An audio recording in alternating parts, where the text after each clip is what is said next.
Assalamualaikum warahmatullahi wabarakatuh. Berjumpa lagi anak-anak semuanya bersama Pak Ismail Bahanan di SMP Negeri 1 Jambesari, Darussalam Kabupaten Bondowoso yang kita cintai. Anak-anak sekalian, pada pertemuan ini marilah sebelum kita mulai belajar berdoa terlebih dahulu, semoga materi yang akan dipelajari semuanya dapat diterima dan dipahami dengan baik sehingga dapat berguna dalam kehidupan sehari-hari. Baik anak-anak, bagi yang masih belum mengikuti pertemuan ini karena sakit, semoga Allah memberikan cepat kesembuhan dan diberikan kemudahan untuk dapat belajar kembali. Semoga yang sehat hari ini kita bersyukur kepada Allah, semoga Allah tetap memberikan kesehatan. Baik anak-anak sekalian, pada pertemuan ini kalian akan belajar dengan Pak Ismail Bahanan tentang materi bentuk aljabar kelas 7 semester 1. Apa itu bentuk aljabar? Sebentar lagi akan dijelaskan lebih detail. Anak-anak sekalian, tentunya di dalam kehidupan sehari-hari kalian banyak melihat benda-benda yang dimasukkan ke dalam sebuah tabung atau benda-benda lain dimasukkan ke dalam kardus atau yang lainnya yang dapat dibungkus. Maka nanti kita akan belajar dalam kehidupan sehari-hari tentang bentuk aljabar. Baik anak-anak sekalian, tujuan pembelajaran kalian nanti setelah mempelajari bentuk aljabar ini diharapkan yang pertama menentukan bentuk aljabar dari masalah sehari-hari yang berkaitan dengan bentuk aljabar. Yang kedua, mengenal suku, variabel, koefisien, dan konstanta pada bentuk aljabar dengan benar. Yang ketiga, membedakan nama-nama bentuk aljabar dengan benar, kemudian mengenal suku-suku sejenis, menyederhanakan bentuk aljabar, dan yang terakhir, menyelesaikan masalah yang berkaitan dengan bentuk aljabar. Ayo kita simak anak-anak sekalian pada permasalahan berikut ini. Perhatikan masalah 3.1. Suatu ketika terjadi percakapan antara Pak Erik dan Pak Thohir. Mereka berdua baru saja membeli buku di suatu toko grosir. Kemudian Erik di sini berkata, "Pak Thohir kelihatannya beli buku satu tulis banyak sekali." Thohir menjawab, "Iya Pak, ini pesanan dari sekolah saya. Saya beli 2 kardus dan 3 buku." Pak Erik beli apa saja? Erik kemudian menjawab, "Saya hanya beli 5 buku Pak. Buku ini untuk anak-anak saya yang kelas 7 SMP. Dalam masalah percakapan ini, terlihat 2 orang yang menyatakan banyak buku dengan satuan yang berbeda. Pak Thohir menyatakan jumlah buku dengan dalam satuan kardus, sedangkan Pak Erik langsung menyebutkan banyak buku yang ia beli dalam satuan buku. Baik, selanjutnya dari masalah ini kita dapat tabel untuk mempermudah memahami apa itu bentuk aljabar dari masalah ini. Pembeli adalah Pak Thohir dan Pak Erik. Pak Thohir membeli 2 kardus buku dan 3 buku. Maka dari 2 kardus buku dan 3 buku ini, maka bentuk aljabarnya dapat ditulis 2x ditambah 3. Artinya terdapat 2 kardus buku dan 3 buku. Kemudian Pak Erik membeli 5 buku. Maka bentuk aljabarnya ditulis 5 tanpa ada variabel karena buku yang dibeli tidak dalam keadaan kardus. Pada tabel ini simbol X menyatakan banyak buku yang ada dalam kardus. Selanjutnya, dalam sebuah kotak terdapat beberapa bola, sedangkan dalam suatu tabung terdapat beberapa bola dalam jumlah yang lain. Baik, di sini kita bisa melihat misalkan X menyatakan banyak bola dalam satu kotak, kemudian Y menyatakan banyak bola dalam satu tabung. Kemudian tiap kotak berisi bola dengan jumlah yang sama, kemudian tiap tabung berisi bola dengan jumlah yang sama. Sehingga dari sini dapat kita ilustrasikan dengan sebuah gambar, sebuah kotak berisi bola di sini dengan cara masukkan sehingga tepat dalam kotak. Selanjutnya yang di dalam tabung, bola juga dimasukkan di dalam tabung seperti ini. Baik, sekarang lanjut. Untuk memahami tentang bentuk aljabar selanjutnya dari tabel di bawah ini, nomor 1, gambar 2 bola. Bentuk aljabarnya ditulis dengan 2. Keterangan artinya ada 2 bola. Selanjutnya nomor 2. Di sini terlihat sebuah kotak, maka ditulis dengan keterangan 1 kotak bola. Kemudian yang ketiga, ada 2 kotak yaitu X ditambah X, maka ditulis 2X sebagai keterangan 2 kotak bola. Selanjutnya nomor 4, 2 kotak bola ditambah 4 bola, maka bentuk aljabarnya ditulis 2X ditambah 4. Artinya keterangannya 2 kotak bola ditambah 4 bola. Artinya ada 2 kotak berisi bola dan 4 bola di luar kotak. Baik, perhatikan untuk nomor selanjutnya. Sekarang ada 2 kotak, kemudian 1 tabung, kemudian ada 4 bola. Tadi telah dijelaskan bahwa 1 kotak ditulis dengan X, maka sekarang untuk tabung ditulis dengan Y. Akibatnya di sini dapat ditulis bentuk aljabarnya 2 kotak ditulis 2X, kemudian 1 tabung ditulis Y atau ditulis 1Y ditambah bola 4 di luar kotak atau tabung. Maka dengan keterangan 2 kotak bola, 1 tabung bola dan 4 bola. Perhatikan yang selanjutnya nomor 6.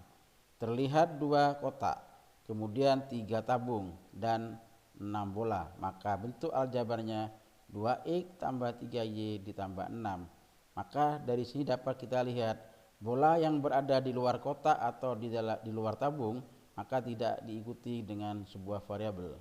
Sehingga ini menunjukkan bahwa 2X tambah 3Y tambah 6 adalah 2 kotak bola, 3 tabung bola, dan 6 bola. Baik, yang terakhir, bagaimana untuk gambar yang terdiri dari 3 kotak, kemudian 4 tabung, dan 8 bola? Bagaimana bentuk aljabarnya? Tentunya tadi sebuah kotak ditulis dengan X, maka X ditambah X ditambah X artinya ada 3 kotak, maka ditulis dengan 3X. Sedangkan tabung dituliskan dengan Y, 1Y tambah 1Y tambah 1Y tambah 1Y sama dengan 4Y, sehingga ditambah 4Y. Kemudian ada bola di luar tabung atau kotak ditulis 8. Maka artinya 3X tambah 4Y ditambah 8 itu artinya 3 kotak bola, 4 tabung bola, dan 8 bola. Itulah bentuk aljabar sebagai ilustrasi dalam kehidupan sehari-hari. Selanjutnya kita amati dalam kehidupan sehari-hari, mungkin dapat melihat di depan sekolah kita itu ada bunga euphorbia, kemudian ada koperasi sekolah ya, dan banyak hal yang lain. Di sini tampak bunga euphorbia. Di sini kita misalkan sebuah tangkai di sini berisi dengan sebuah bunga yang terdiri dari sekian. Maka nanti dapat kita nyatakan dalam bentuk aljabar. Baik, sekarang kita lanjutkan dulu dengan materi pembelajaran dari kehidupan sehari-hari. Yang tadi dijelaskan bahwa untuk pengertian bentuk aljabar, tadi pada tabel telah kita ilustrasikan dalam bentuk aljabar. Dari tabel sebelumnya telah mengenal beberapa bentuk aljabar dari nomor 1 sampai nomor 7. Nomor 1 di sana ada 2, nomor tabel kedua baris kedua adalah X, 2X, 2X tambah 4, yang terakhir adalah 2X tambah 3Y tambah 7 ya. Maka di sini terlihat beberapa bentuk aljabar. Dari bentuk-bentuk yang dipisahkan oleh tanda penjumlahan disebut dengan suku. Jadi kalau berdiri sendiri ini adalah satu suku. Kita dapat simpulkan, maka berdasarkan bentuk aljabar dapat dituliskan bahwa 2X dan 2X disebut suku 1 atau dalam bahasa lainnya monomial. Selanjutnya Untuk bentuk 2x ditambah 4 disebut dengan suku 2 atau binomial karena di sini ada tanda pemisah yaitu tanda tambah. Kemudian selanjutnya yang ketiga, 2x ditambah 3y ditambah 7 disebut dengan suku 3 atau trinomial. Bagaimana sebuah bentuk aljabar yang lebih dari 3 suku?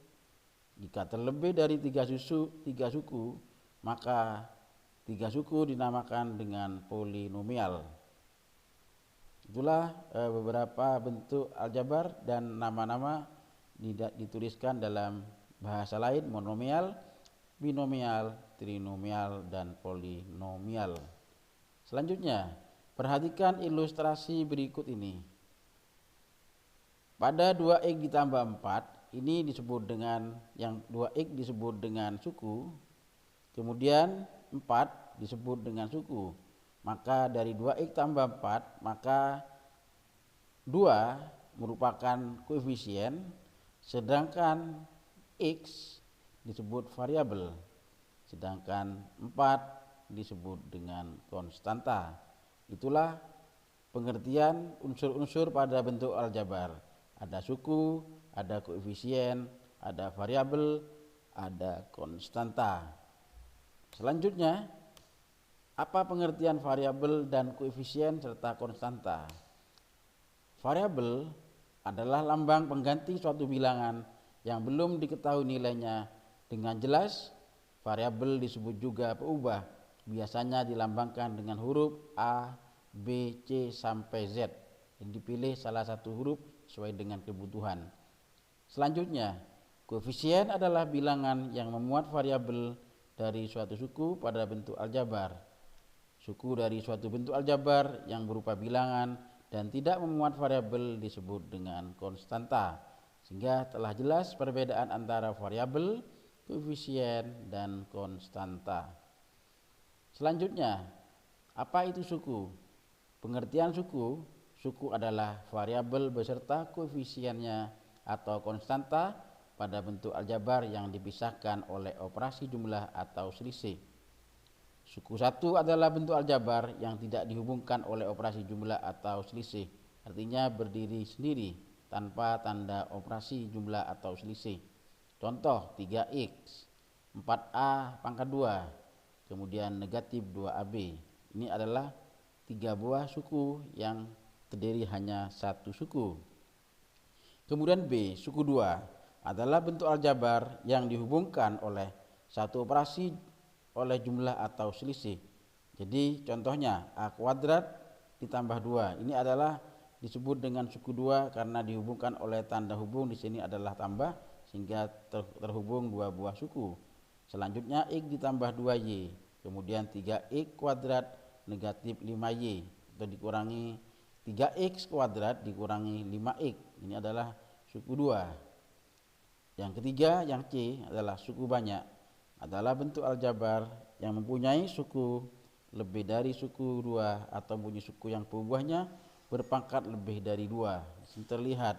Contoh, 4x kuadrat ditambah 7x dikurangi 6y kuadrat ditambah 9. Ini adalah disebut dengan suku banyak karena lebih dari 3. Kemudian 5a kuadrat b kuadrat dikurangi 4a kuadrat b tambah 32. Ini adalah lebih dari 2 suku ya. Ini contoh suku banyak. Baik, selanjutnya setelah memahami tentang suku, sekarang adalah perhatikan contoh soal. Sederhanakan bentuk aljabar 4x tambah 9 dikurangi 5x dikurangi 2. Di sini terlihat ada 4 buah suku, di mana keempat buah suku nanti ada yang disebut dengan suku-suku sejenis. Perhatikan cara menyelesaikannya. Suku-suku sejenis kelompokkan terlebih dahulu, yaitu dengan cara 4x dan negatif 5x didekatkan, kemudian 9 dan negatif 2 juga didekatkan. Maka hasil dari 4x kurangi 5x boleh langsung 4 dikurangi 5 negatif 1, kemudian 9 dikurangi 2 adalah 7, atau ditulis negatif 1x ditambah 7. Perhatikan, untuk negatif 1x selanjutnya boleh hanya ditulis dengan negatif X. Demikian juga 1X boleh hanya ditulis dengan X. Maka dari sini dapat kita sederhanakan, dari negatif 1X dapat dituliskan dengan cara cukup ditulis dengan negatif X ditambah 7, sehingga untuk angka satunya boleh dihilangkan.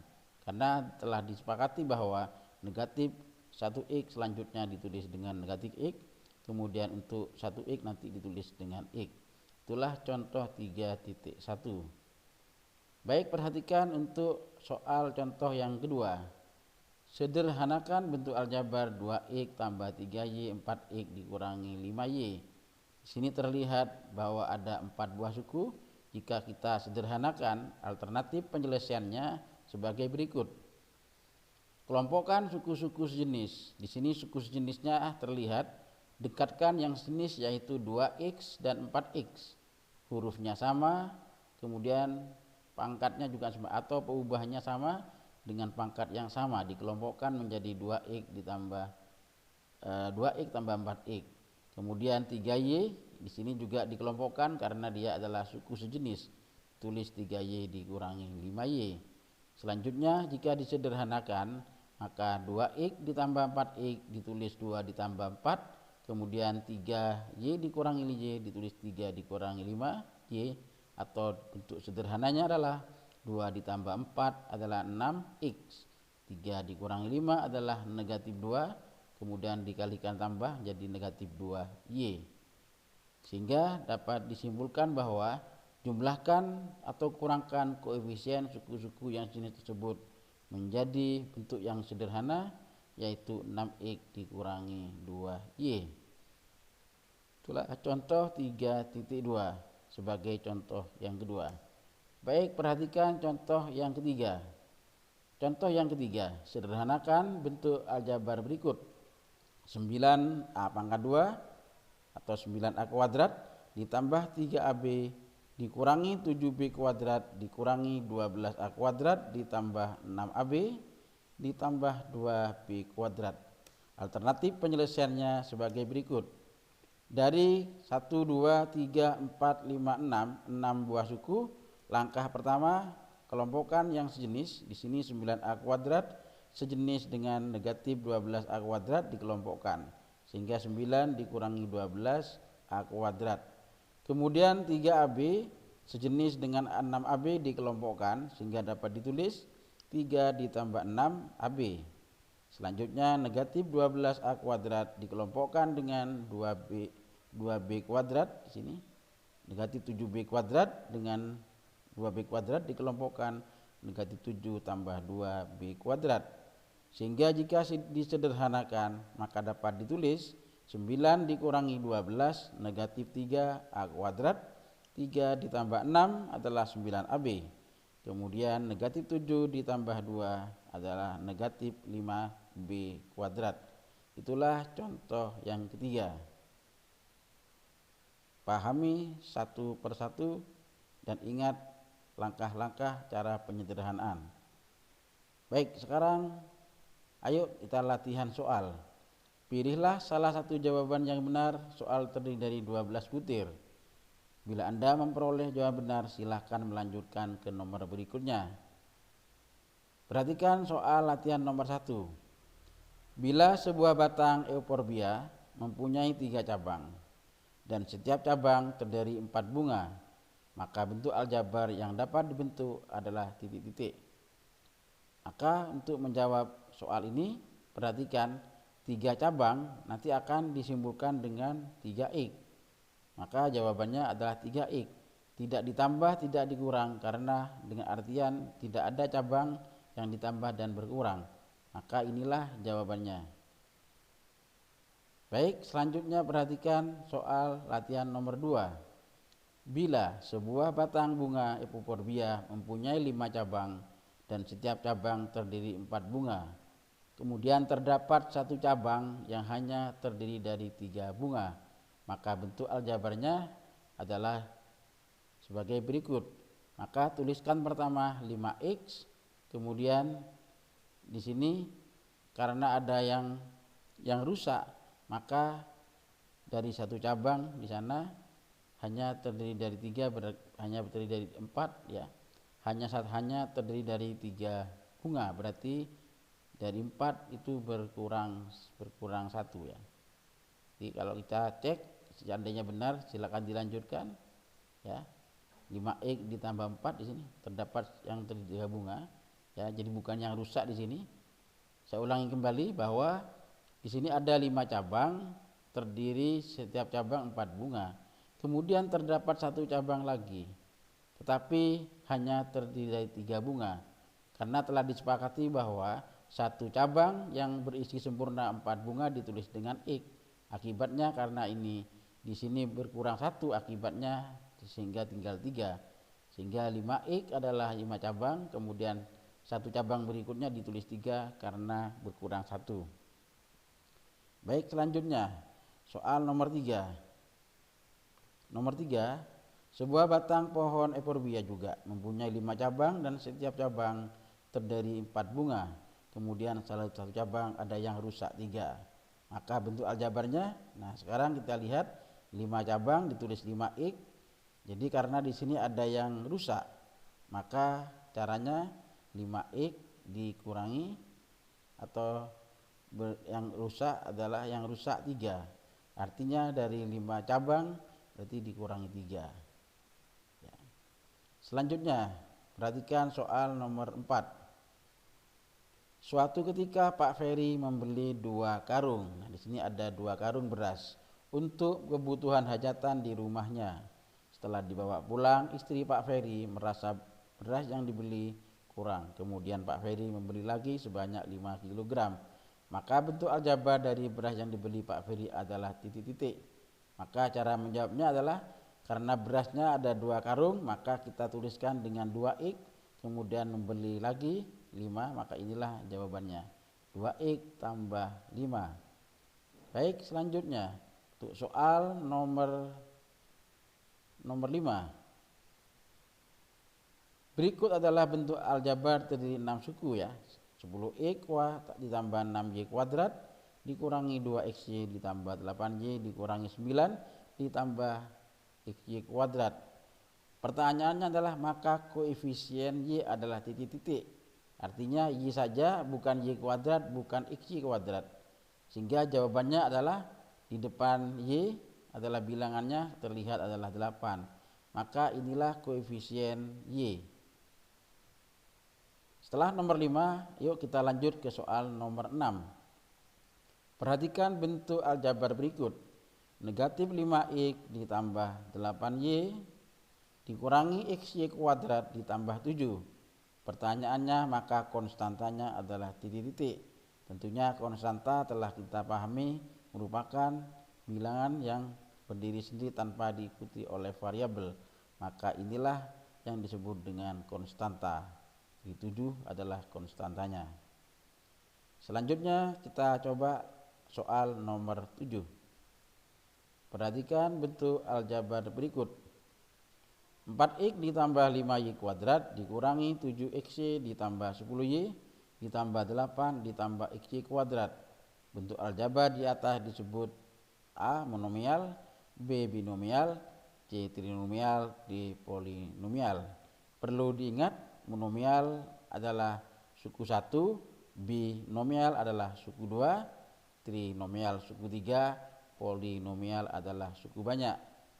Pada bentuk aljabar ini terlihat ada berapa suku? Kita hitung 4x, suku pertama 5y kuadrat, suku kedua 7y adalah suku 3, 10y keempat, kelima 8, terlihat di sini ada 6 suku. Maka bentuk aljabarnya disebut dengan polinomial karena lebih dari 3. Sehingga inilah jawaban yang benar. Selanjutnya kita lihat latihan soal nomor 8. Di sini ada soal, perhatikan bentuk aljabar berikut.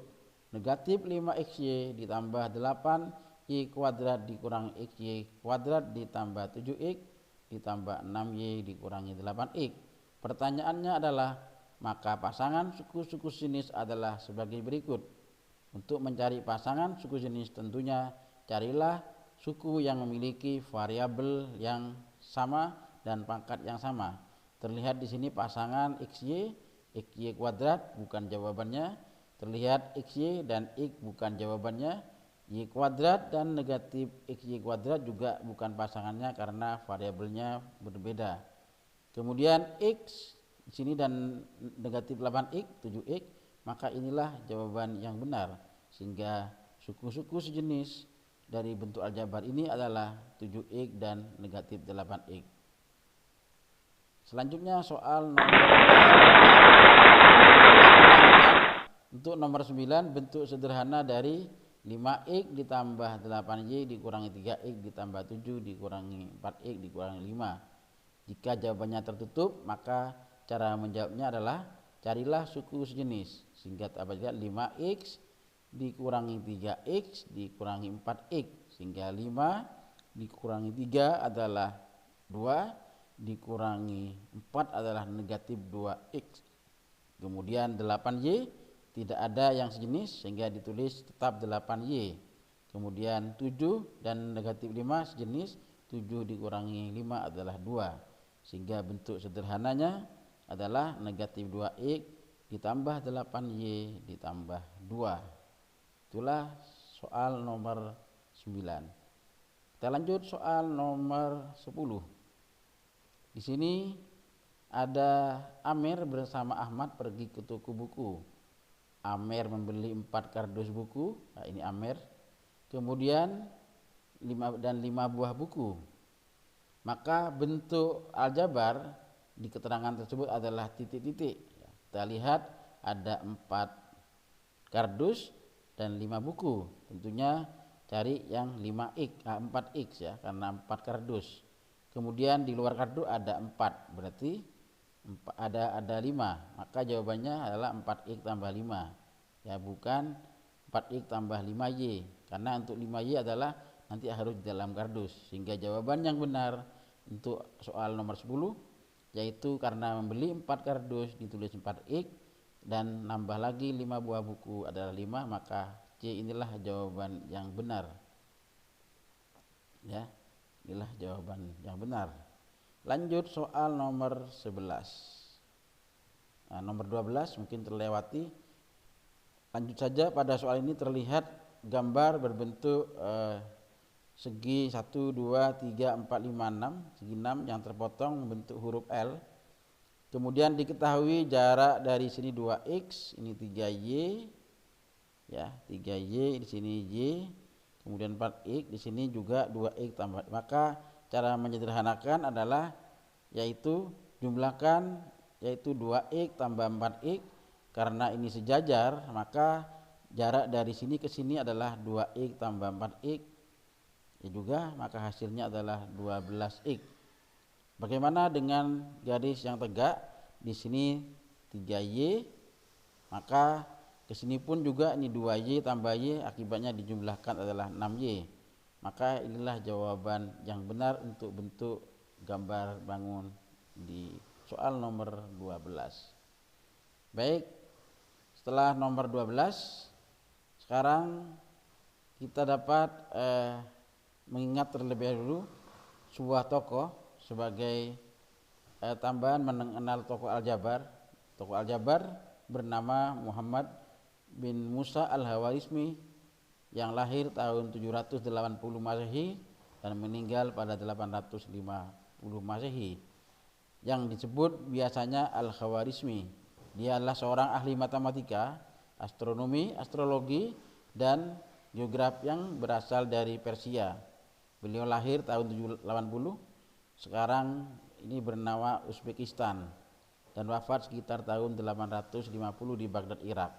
Selama hidupnya Al-Khawarizmi bekerja sebagai dosen di sekolah kehormatan di Baghdad yang didirikan oleh Khalifah Bani Abbasiyah Al-Ma'mun, tempat ia belajar ilmu alam dan matematika, termasuk mempelajari terjemahan manuskrip Sanskerta dan Yunani.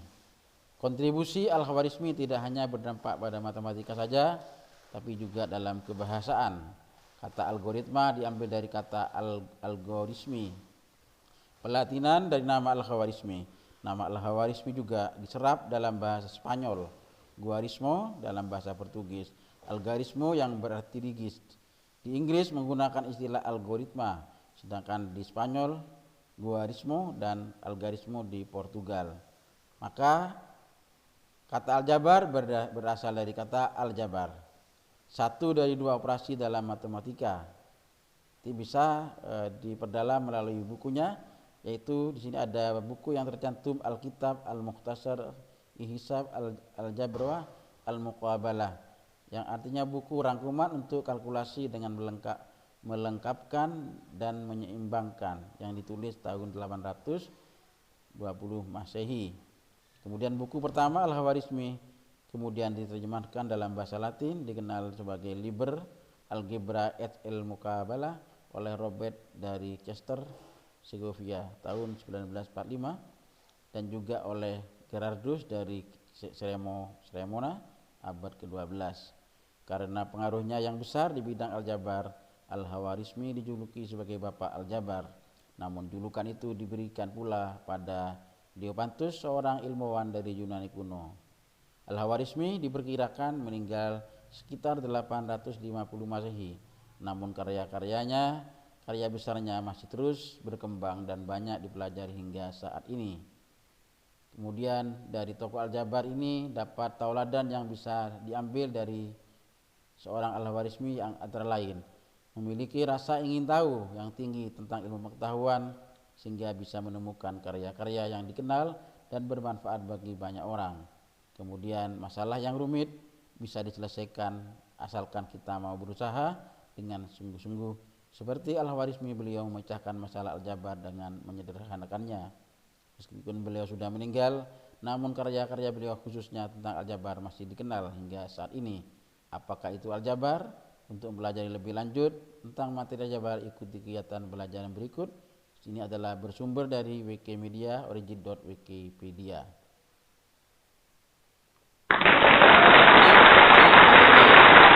Aljabar yang dapat kita pelajari anak-anak pada pertemuan ini. Sampai jumpa, semoga tetap sehat sehingga dapat mengikuti pelajaran selanjutnya. Dari Pak Ismail ucapkan selamat belajar, semoga cita-cita kalian menjadi terbaik untuk masa depan, dan jangan lupa untuk bisa berbagi materi ilmu ini kepada teman-teman kalian dan saling membantu sehingga semuanya memiliki pengetahuan yang terbaik buat anak didik Pak Ismail Bahanan. Semoga bermanfaat. Assalamualaikum warahmatullahi wabarakatuh.